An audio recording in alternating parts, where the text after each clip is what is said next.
So we're going to dive right into our subject that we announced for today, and it's about finances in a marriage. Okay, so yeah, we have a few folks on here from Canada, from Brampton, from Edmonton, Alberta, and friend Jackie, all the way from Los Angeles, California.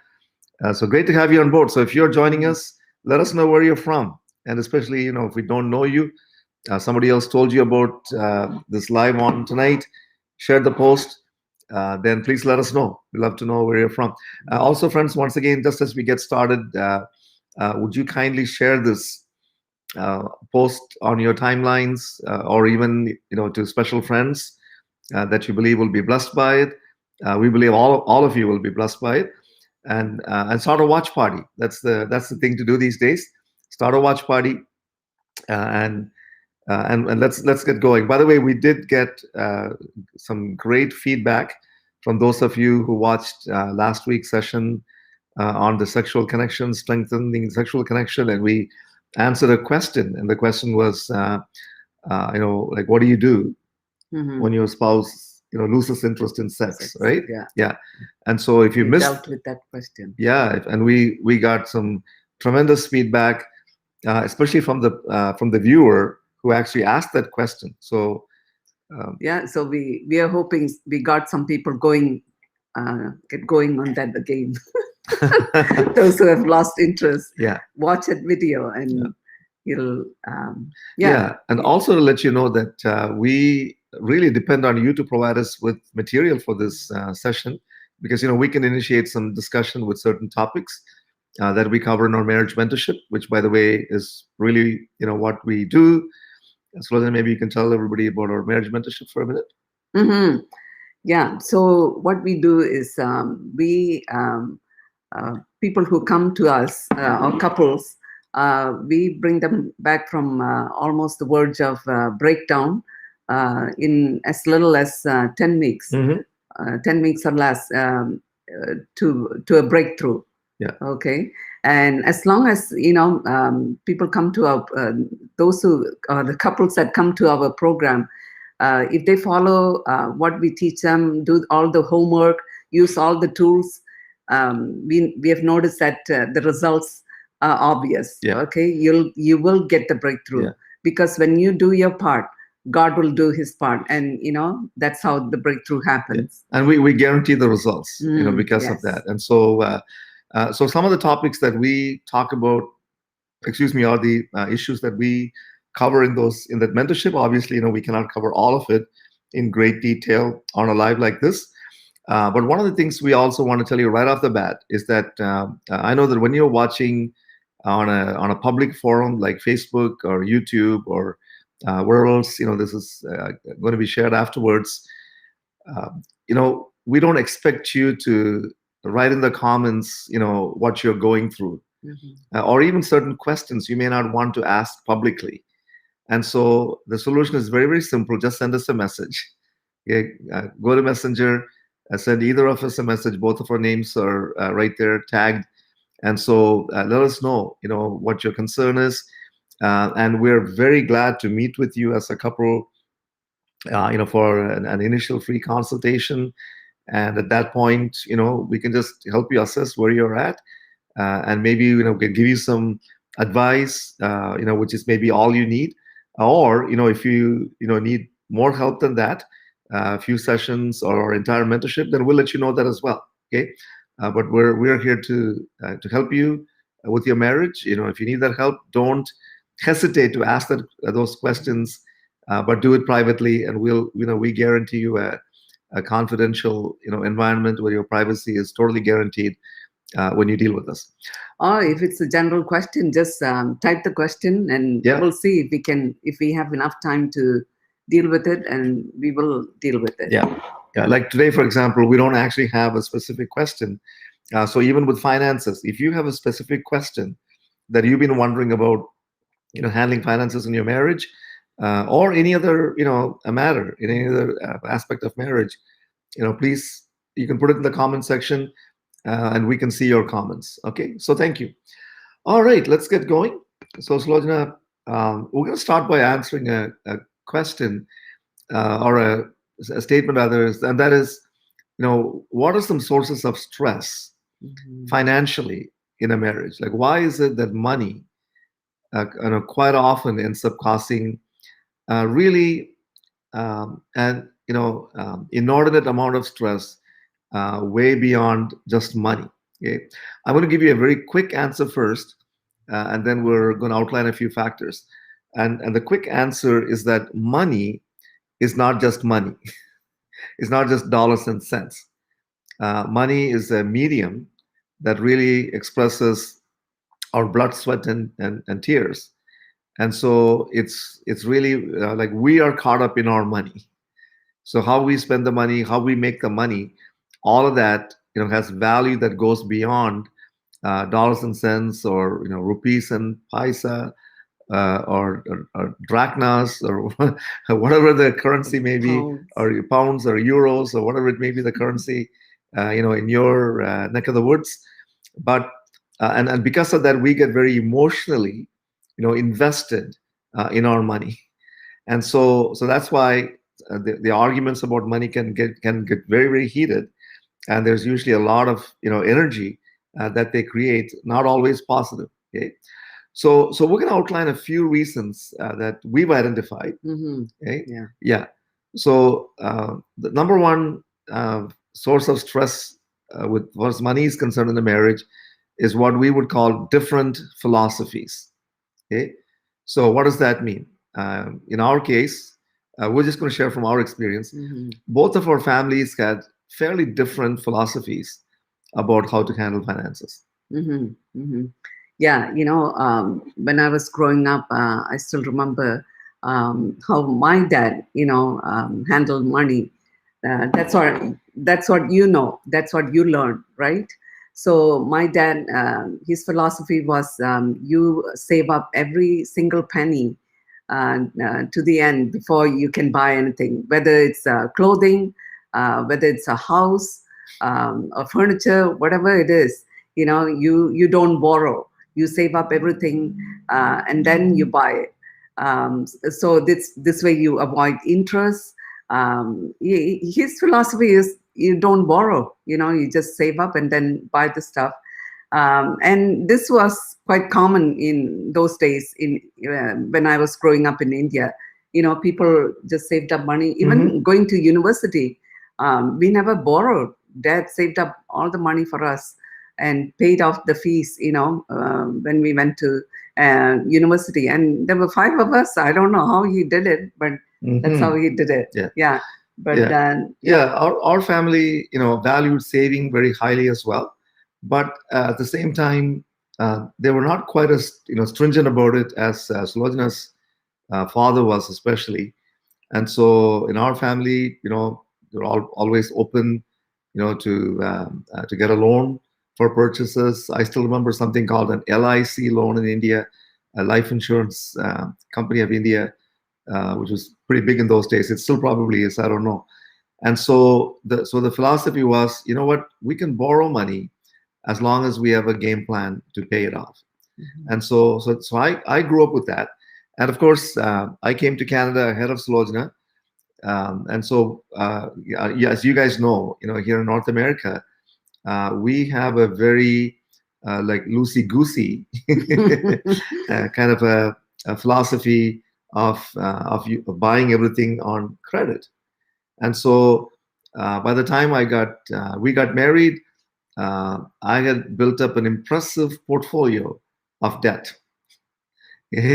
So I had a student loan, I had a car loan, I had a credit card balance on which I was told, as long as you make minimum payments, no big deal. And so this is the state of financial affairs that Sulojana walked into when we got married. Yeah, the first time he told me, I think you were going to buy a car just before I came here. And he said, so I said, okay, that's good. So how are you going to buy it? So he said, well, we are going to borrow, take a loan from the bank and buy the car. And I thought, oh my goodness, I better not tell my dad. I was just surprised. I said, what? So I he forgot said to that. add, there's something else, another loan that I had. And this was a loan for, in Canada, we call it an RRSP, which is a registered retirement savings plan. And so I borrowed the money to put into that savings. Hello. Okay. So Sulojana had a great difficulty. And some of you, anybody watching us, I think there's a couple of you watching us that has some Indian blood in you, that you can relate to what she's talking about. Mhm. Yeah. So Jeeva said that's everybody has everybody's in debt. Everybody borrows money here, and no, I couldn't get over that because just the way I think how we were brought up and how I watched my dad do it. So, anyways, well, I had to accept it and move on. Yeah. And even though I wasn't Yeah. totally pleased with it, In those that's days, Sulojana didn't really speak up very much about these things. Sometimes I wish the Lord would bring back those good old days. but, but I know she was horrified when we decided that we would buy our house. We moved from a small town in Saskatchewan, hello prairie people, to the big city of Regina. And, and of course now, like we're getting a mortgage. And thankfully, Sulojana didn't know at that time a mortgage literally meant a death grip. yeah, But that's right. so anyway, you could be facing difficulties in your marriage. You could have stress in your marriage simply because you were raised with very different philosophies of handling finances. As Sulojana said earlier, when you grow up in a family, where finances are handled a certain way, like to you, that's the normal way of doing things, right? And so when you come together, like you had to really, really be aware of like if you're fighting about money, couples, then you need to check and see. Well, let me just backtrack 1 second. Sometimes when we start fighting about money, we make the fight about each other. Well, you don't give me any freedom. You're a tyrant. You're a control freak. Like all this kind of stuff. And we are not just fighting each other. And I'm not saying one should just go and spend like crazy and not be accountable. But you could be fighting some of these philosophies that seem like the right way to do things for you. Yeah. And so you need to have a chat about it and say, exactly. hey, hon, we're fighting a lot about money. Is this why? How were you raised? And so on. Okay. All right. A related thing is what we would call established patterns or embedded patterns with that you bring with you, into your marriage. And so, which I kind of feel like, and I pastored for 35 years, over 35 years actually, before I retired in 2017. And I remember when I first got started, in ordained ministry back in 1982, and even before that, when I was doing my summer internship and so on, couples got married like 19 and 17, because I remember a number of times where, the brides, usually who were the younger ones, had to get their parents to sign because they were not of legal age to get married. And so the average age at which people got married was very, very low at that time. But today, the average age has climbed up quite a bit. I don't know the latest statistics, but it is late 20s, early 30s now. Okay, like at one time, like I knew, women who had finished having all their children by the time they were 23 or 24 years old. Today, sometimes you start when you're 37, 39, or even into your 40s. And so the reason I'm saying that is that when you're older, you get established in your patterns, you get kind of set in your ways, of handling money. Especially like we've had this happen sometimes where, especially when in the pastoring days when people would come to get married, and so here are two people who were already independent in the sense of the way they handle their money, and if both philosophies, both patterns, had both of them had totally different patterns, then when you try and get your family finances together as a married couple, then there's going to be fireworks. Okay, so generally speaking, and I'm going to get Sulojana in here in a minute. in most One, marriages, one person, because opposites attract, one person it's a spender. is a spender, a free spirit when it comes to money, and the other one is an accountant, a bookkeeper type. Now, let's have some fun. If you're watching us online right now, live on Facebook, can you take a guess between the two of us? Who was the accountant and who was the free spirit?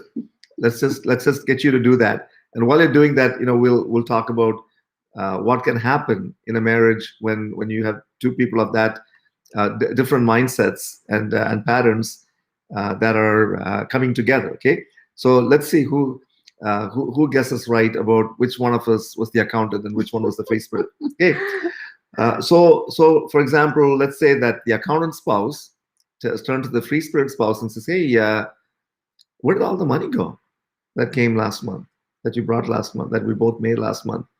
What did we spend it Yeah, on? what did you spend it on?" Like something like that, a kind of innocent question. And the free spirit spouse, like, what do you mean? Look, do I need to provide you with receipts of everything? You're not trying to tell me how I should spend my money, are you? And what does the accountant spouse say? They say something like, Well, I'm trying to do, what's best for our family. We want to save up for a house or a car or retirement. Yeah, I think this, it's the right thing to do. You need to yeah. know where our money is going. Okay. Kemet says that I'm the free spirit and Sulojana is the accountant. you hit the nail right on the head there, Kemet. It hurts. I can feel the nail on my head. Yeah. Right. And so so we used to have these kind of arguments. It's like, well, you're making it sound very good on savings, but like a noble goal, that kind of stuff. But you know what? You're just trying to control my spending. You're a control freak, aren't you? Mhm. Okay. And so Yeah. I wish we knew some of these things when we first got married, right? How to handle money situation and things like that. But here we are, after so many years. But we are trying to help some of you. Maybe you're going through the same thing, so that this will not handling the money would not affect your marriage. In spite of all this, right? Yeah. You can learn how to come to an agreement where you will learn how to handle it in the right way, and it will not be a source of like a disagreement in your marriage and stress. Yeah. and stress. Yeah. Right. And so again, you got to take into account, hey, but obviously, especially if you got married later in life, or some of you maybe on your like second marriages or maybe more. In other words, you are used to handling money in a certain way in a previous marriage or a long-term relationship, and so you need to be able to tell each other, hey, you know what, the reason why this is becoming such an issue is because this is the way that I was used to handling money, and you know what, I was able to make it work all the time because I was on my own. And so it's again, you need to admit that, the stress is not being caused by your spouse asking you questions. The stress has to do more with the patterns with which, to which you are used. Okay. All right. Now let's go a little further down the list here, Sulojana, and maybe hit on a couple more things. And by the way, if anybody has any questions about handling finances in your marriage, please put them in the comment box. We'd be glad to answer them for you. Okay. Yeah. So Sulojana, what else can cause financial stress in a marriage? The other thing is not having enough money in your marriage or in your household, right? It can happen, where there's a job loss or, business failure or unexpected, medical expenses, other expenses, that can wipe out, all your income, right? Yeah. Yeah, which like it's happening to people right now. With Especially after COVID-19. COVID, right? I've talked to a number of people, in the last couple of weeks, whose incomes have been affected, horrendously. And in Canada, I don't know about on the American side how much help you've been getting from your government, but here our government has actually been very, very good in providing people with some relief to tide them over. But even with that, for many people, it's still way below, what they were used to making. And so this whole thing about lack of income, is not a theory. Like, this is a reality Fact, right now for many of you. Mm-hmm. And so, um, so how can you? We just don't want to point out the stresses, but also how can you proactively, take care of those stresses? Mm-hmm. Okay. So, Sulojana, in this case, when there's not enough income coming, what are some ways that you can handle the stress? Yeah, one way is always having about 6 months worth of expenses saved up in your Okay. saving Yeah. account. Can I just stress a word there? The word is 6 months worth of expenses. Okay, not income. Because, and again, maybe I'm making an assumption that all of us have some leftover money, after we, pay our bills and stuff. But, you calculate, like I think pretty well at every stage of our marriage, except maybe a few years, here and there, I would say we always, had at least a little bit, Yeah. left over. After the incomes came in, it was some years when I was the only one working. Yeah, that's right. Bringing in an income. Little, yeah, mm-hmm. yeah. So that would have been a little on the tight side. But you need to just make sure that you're putting away enough for 6 months. Will give you great peace of mind. Like 3 months minimum.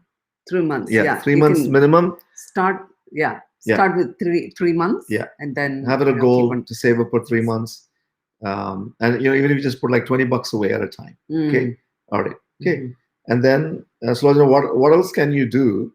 If your income is not enough and that's causing stress. Mm-hmm. Take on some kind of a side business. You can start your own, home-based business. There are which many, we did at one stage. That's right. Yeah. There are lots of networking business. Find out some good ones, and that you can trust. Yeah, and these days, like online, there are so many opportunities available, and we don't want to go into that. Maybe another day we'll do a session on that specifically. But obviously there's scams out there to say you got to be careful. But on the other hand, there are some very legitimate ways that you can create some income on your own. And so you just have to get a little bit more, creative with these kind of things. Like our children were fairly young when we started our home-based business. That's right. Yeah. But we just always found a way. Because there's also tax benefits that you get when you have your own business, right off a portion of your home, expenses, rent, whatever. Yeah. And again, we're not accountants, so we're not giving anybody advice here. Just want to make the disclaimer. We're just sharing what we did, what we were able to do, in order to make up, that deficit, to replace. I don't think it fully replaced Sulojana's working income, but it certainly helped. Okay. Yeah. But now we're going to get to what, maybe two things, Sulojana, we'll cover that I think are very huge sources of stress. Okay. Number one, which we mentioned earlier on when I was talking about my established patterns, is debt. Okay.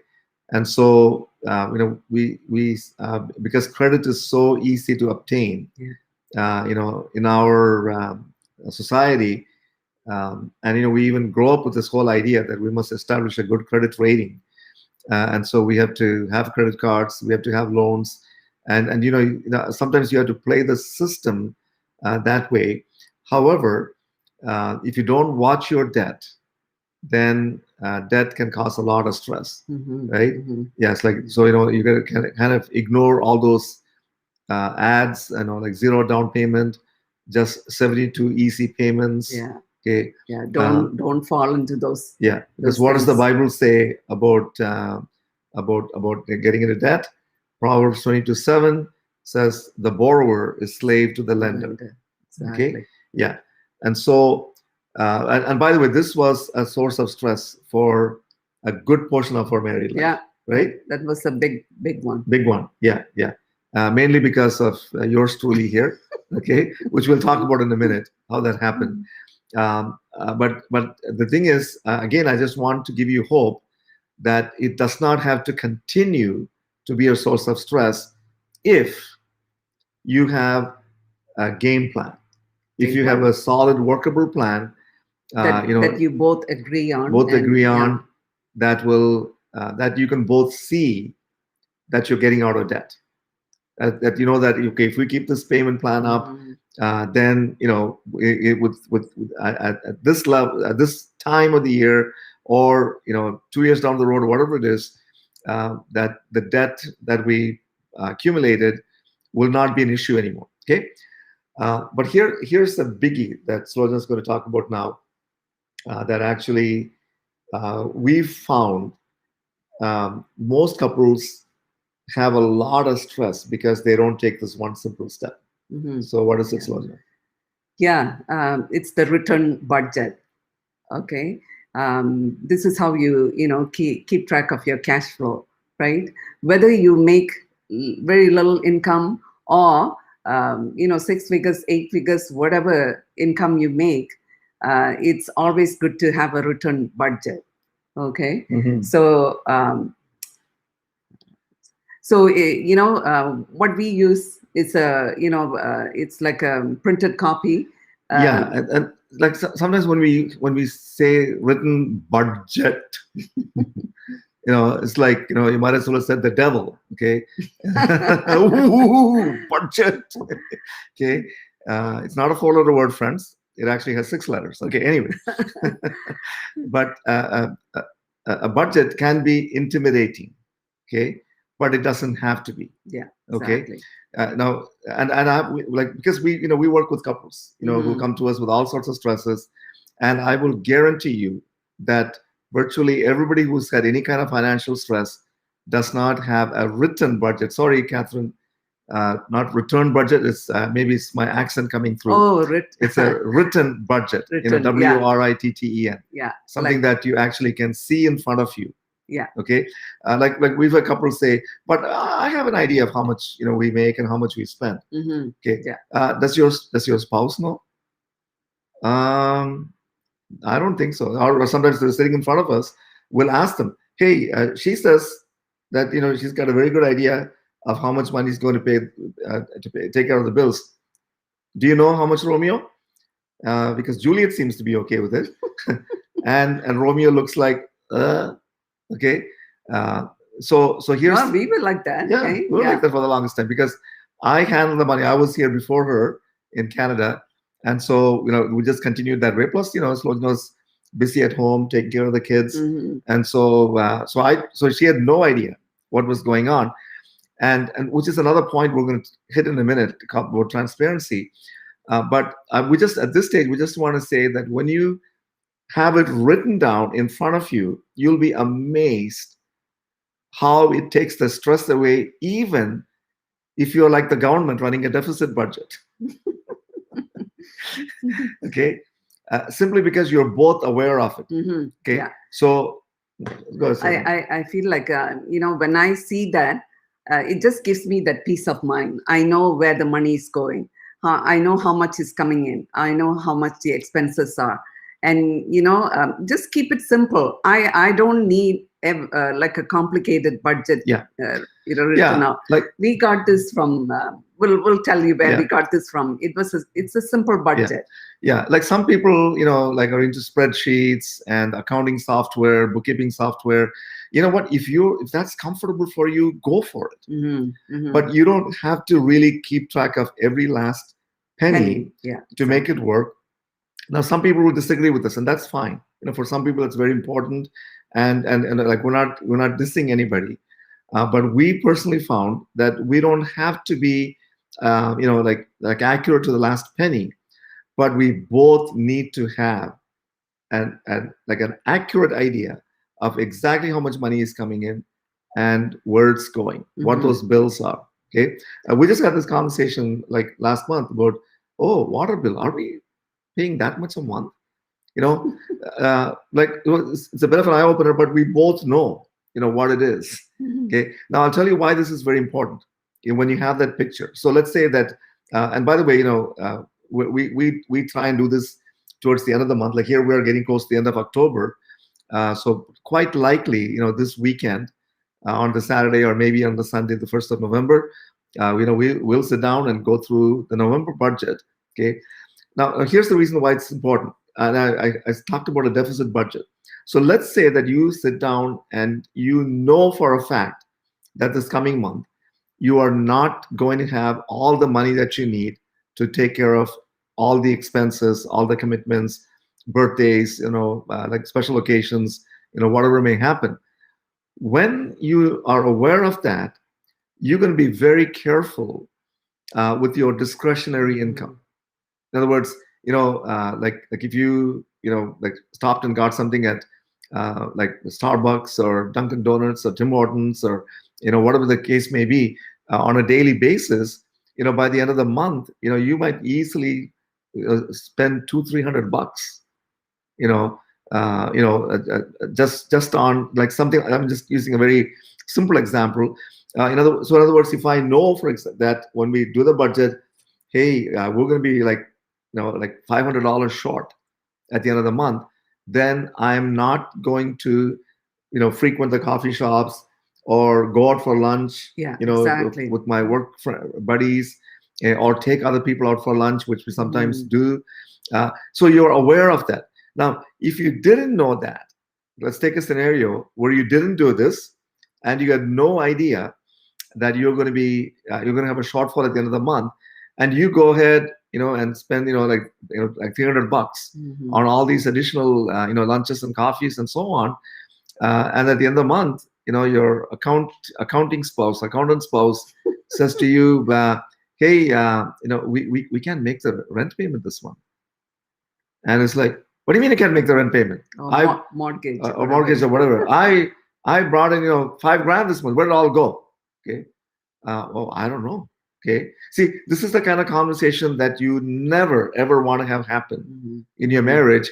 And you can, if all you did was sit down and just do this budget thing. So, how much time do you think we spend going through that budget in a month? Not very much. Maybe 15 minutes, 20 minutes, half an hour at the most. In the beginning, it took a little while to get it set up. That's right. But now we have a standard form that we use, and it's a very, very simple. We also kind of check in the middle of the month, right? Just a quick check to see where we are at, how much we have. So it's like twice a month, once a month for sure. Yeah. So basically, I think I wrote a post about this it's on LinkedIn for sure, quite likely on Facebook too, and that was one monthly checkup and one mid-month checkup will actually give you financial peace, in the sense that exactly what's happening with your finances. Okay, and one of the reasons why the mid-month checkup is very important is because if something extraordinary expenses come up, that like the car broke down, then all of a sudden it's like, oh, hey, we budgeted just $100 for maintenance for cars, but we end up spending $400. And so, what adjustments do we need to make? All right. So written budget, friends, is an absolute stress avoider, stress reliever. Okay. Yeah, we've got some questions. Yeah, we'll get to the questions in a minute. We just want to cover one more thing. And that's the transparency. Yeah. Okay. Yeah, see, this is a big one. When couples come to us, we are shocked at somehow. Actually, I shouldn't be shocked. How one partner doesn't know, how much money is coming in, or doesn't share with the other one exactly about what they did with their money. Yeah, about the finances. Yeah. So ours was the same, right? Yeah. So Sulojana, what was the issue in our case? You talk about it. Yeah. So in the beginning, Jeeva did handle all the money. He did all the purchases. There were times, he bought big ticket items, and we never talked about it. So I would be surprised. Sometimes he would walk home and there's this big TV, big screen TV, and I think like Jeeva said, in those years when we first got married, I hardly said anything, right? But at the back of my mind, it's like, wow, how are we paying for all these things? Yeah. Like, I wasn't happy, right? And the day of reckoning did come, okay, because all of a sudden we're forced into a situation where we had to come up with some money and we couldn't. And Sulojana said, how come we can't, we don't have the money for this? And so all of a sudden, I had to do full disclosure. I had no choice. And when she found out what the amount in credit card debt that had accumulated, correction, goodness, that I had accumulated on my own, being the man of the house, like that was not a pretty day in our marriage. No. Okay. Yeah. You know what? I prayed a lot. I think it was only God that helped me, get through those days. I knew our financial situation wasn't very good, but I knew God will help us if I trust Him. Pray. And so one of the things that sometimes you're reluctant to have transparency in finances because you're especially if you've gone and done some stuff on your own. Like we run into all sorts of situations, where one person's run up a gambling debt or some other, addiction, people having secret bank accounts, funneling money into that their spouse doesn't know about, sending money to their parents that they don't tell their spouses about. Right. I know your thought is noble, but if your spouse is not in on it, you are asking for trouble. I'm telling you that right now. Okay. That was not an issue for us, but I've seen couples, mess up badly. Well, what, like, why are you complaining about it? I'm just giving to my parents, but you guys didn't talk about it. That's so true. All I wanted Jeeva to tell me was I didn't care how bad it was, where the money is going. I just wanted him to be transparent, that we can have a conversation. And if we are in debt, okay, let's work at it together, right? I know enemy, wants to come in between, but I didn't care. I thought if Jeeva would only be transparent with me and let me know where we are, we can overcome this with the help of God. So that's what we are trying to say. Be transparent to your spouse. So once the transparency was there and, Sulojana got the whole ugly truth, then, she was, like you said, she prayed, she was able to forgive me. And then, we were able to move forward. Okay. And I'm going to say something here. We talked about differing philosophies, established patterns that we both brought into the marriage that you can do as well. The best decision that we made, and we're going to stop with this for today and then answer some questions. The best decision we made, because we could not agree. And, for a while, there was some back and forth about trying to convince each other of the right way to do things, which was the wrong thing to do. Okay? And Jeeva had his own budget. I'm not sure where he came up with the budget he was doing. Go ahead. So we I heard on the radio about this, this loudmouth, arrogant guy.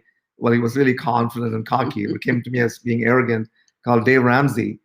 And one of our pastor friends told us that, they were doing something called, Financial Peace University. I loved him. Which you can understand why, the way that she was raised, right? So anyway, we both said, okay, you know what? We're going to go to this Financial Peace University, and we don't care what this man teaches. We know it's going to be solid. It's going to be biblical, because our friend, Pastor Rick Brosny, shout out to Rick here, mighty man of God in our area, in our city, St. Catharines, and Rick would not promote something if it wasn't solid. Right. Exactly. And so we said, okay, we're going to go take this course. I think we had to put in a couple of $100 or whatever it was at that time to get the course. and then we're going to apply everything this man teaches. And we went once a week for 10 weeks or something like that. 10 weeks, yeah. Yeah. Yeah, there were a group of us. Yeah. And, the people who were teaching, they had applied this, all the principles that Dave Ramsey taught. And, even their children were doing it according to what he teaches. Yeah. And they were able to teach us also. Yeah. So obviously, we highly recommend Dave Ramsey. Now, Ramsey's not the only one out there. I'm sure there are other solid people, other Christians who are also teaching good principles of handling your finances. But the point I'm really making is not Dave Ramsey. The point is you need to find a neutral third party, who can sit you down, or teach you, through this series of videos. You can actually order his home course, and an e-course rather, and just do it on your own at home. No matter how you do it, in order to avoid conflict, you have to both agree that you're going to follow somebody else's proven system, and you're not going to quibble about making it work for a period of time. Okay. And so now, because we were kind of desperate at that point to come up with something to make things work, we didn't quibble at all. I know some people will take issue with, well, that one's that and that one's that, no big deal. But when we did that, we did end up with peace, because now we had a game plan. Yeah. Like Dave talks about the baby steps. You can go check it out. If you Google Dave Ramsey baby steps, you'll probably get them all.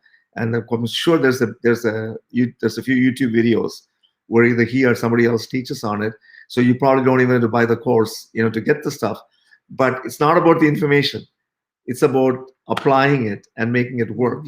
Yeah. And when we did that, it didn't take us, we didn't do this, get this done immediately. But, we're happy to report that we're totally debt free now. Okay. Yeah. And just applying his principles. Thank God. Yeah. Exactly. Okay. Yeah. So that's all we want to teach today, in terms of finances. I'm just going to go back on the chat, and because we did have a few questions, and I think, okay, let's start with the first question that I'm seeing, which is, I think for the something about tithing. No, that was afterwards. Oh, okay. Okay. So Catherine asked the question, what if somebody doesn't want to take the responsibility? Okay. So the answer is very simple, Catherine. Both spouses have to take responsibility if you want to make sure that finances are not a source of stress. There's no way you can get around it. If you have a spouse that doesn't really want to get involved in finances, then you have to basically say, by the way, this is the one thing we want to also make clear. Even though we're sharing with you some principles and ways that we made it work, there is really no right or wrong way. Things vary from couple to couple. I know couples where basically one spouse never sees any other money. Everything is in an account. They never go, and they've set up a system that every month, and this the one situation I'm thinking of, the wife is the one that handles all the finances. And so once the paychecks come in, they have a deal that he gets so much money. I think it's $300, something like that. That was his spending money. And with that money, he had to take care of his coffee, his lunches, his I don't know, he went to bingo. So spending money. Yeah, spending money. He could do haircuts, whatever he wanted to do with it, not a problem. Okay, and so that system worked well for them. That is not likely the system that'll work for us. Okay, we haven't had to go that way. No, right? No. But I like the husband actually said that's the best decision we made, because if I had free access to our bank accounts, then I would probably spend it all. Spend way more than that. So this way it's like cash. Okay, and by the way, Dave Ramsey advocates an envelope system, to put money into different categories in an envelope. And so they basically did that out of that system. Okay, so if your husband or your one of you don't want to take the responsibility at all, then the other person has to be the one responsible, and you have to get your spouse to come into agreement that this is the way it's going to be. If you don't want to get involved at all, that's not good, by the way. Okay, you need to be at least know. Mm-hmm. Yeah, Mm-hmm. and that's a reality, right? In Yeah. most cases, it's like us. Like I handle, taking care of all the bills and everything else. But right now, Sulojana knows exactly Yeah. how much is coming in, how much is going out, and so both of you need to be aware. Exactly. So Yeah. Yeah. yeah, Yeah. I felt comfortable Jeeva doing the budget whatever, and I just wanted him to let me know, being transparent. okay, Right. Yeah. all right. So yeah. Okay, let's quickly get a couple more questions. We're going a little bit over time, but these are good questions, so we don't want to ignore them. Mhm. Okay, so here's the question from Janal. How important is it to tithe as a couple, and how does tithing affect your marriage? Mhm. Yeah. Tithing is very important. We have to live by God's words, right?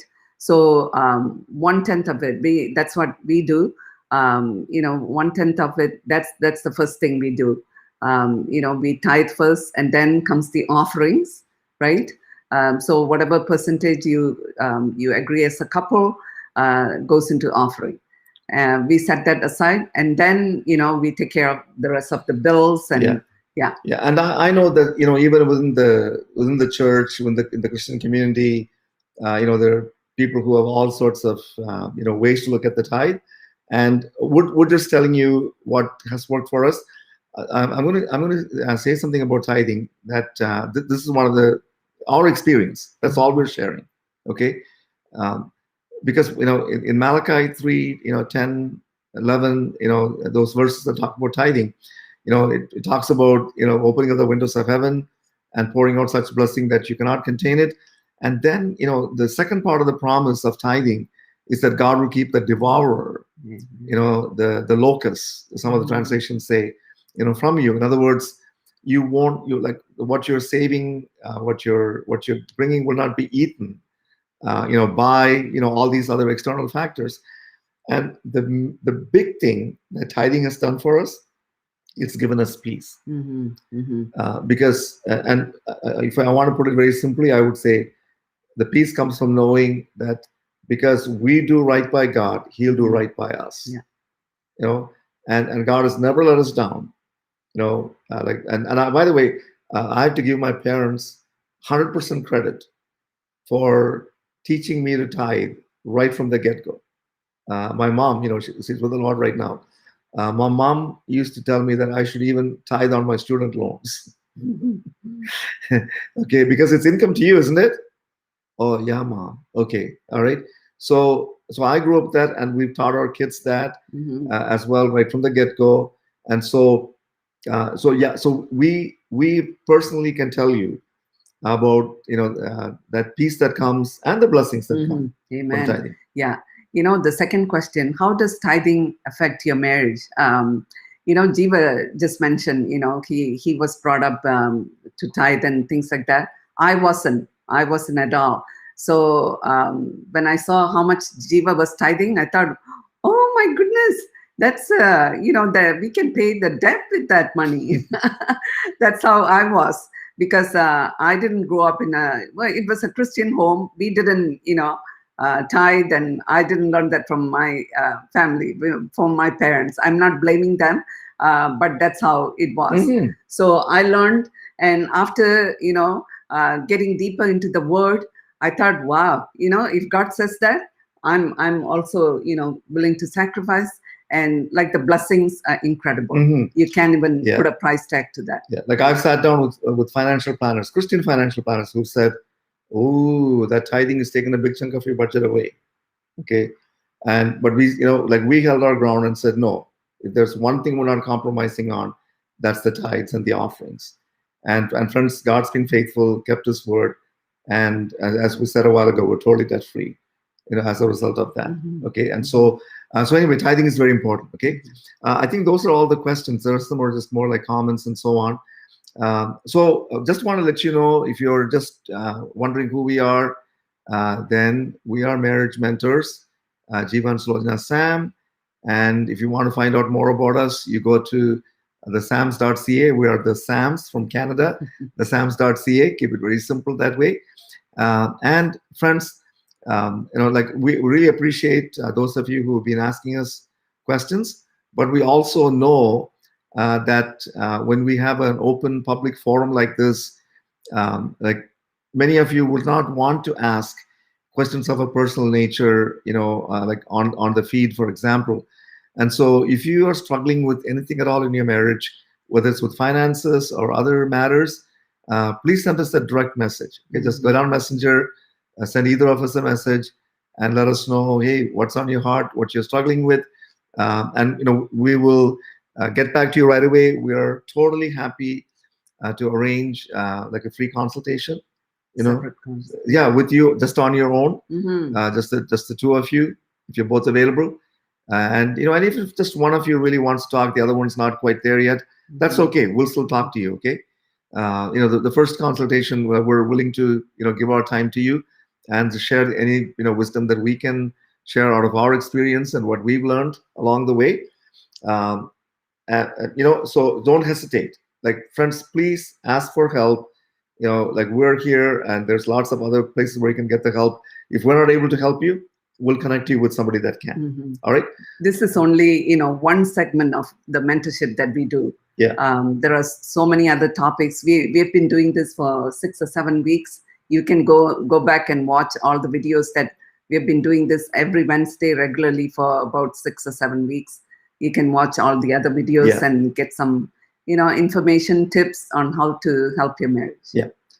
All right. So friends, if you're watching this on the replay, as many of you are, because we look at the number of views after a while, and it's way more than the number of people who are watching it live with us.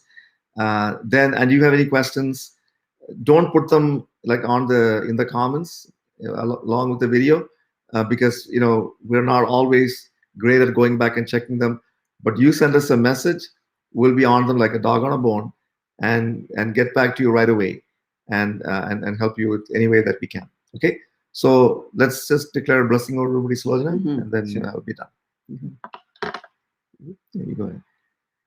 Heavenly Father, we thank you so much for this time that we were able to share what you have taught us, Lord, first of all, through your word. And Father, thank you for each and every one that have been part of this session. And also thank you for the ones that are going to listen to this, Lord. Father, I pray that you will breathe into these teachings, Lord. And Father, bless each and every one of the finances of the people that are listening to. Father, let them flourish. Let there be no lack, because you're a God of abundance. And we thank you and praise you, Lord. And Father, bless all the marriages. You want total unity, total peace, and total love, and total joy in every marriage. And I pray, Father, that your presence will guide them. If there's any couple, Lord, dealing with issues, I pray, Father, that they will make that effort to get help. If they're meant to connect with us, Father, we thank you and praise you, and we want to be a blessing to the people that you are connecting with us. Father, we thank you and praise you for all your goodness and greatness, and we love you, Lord.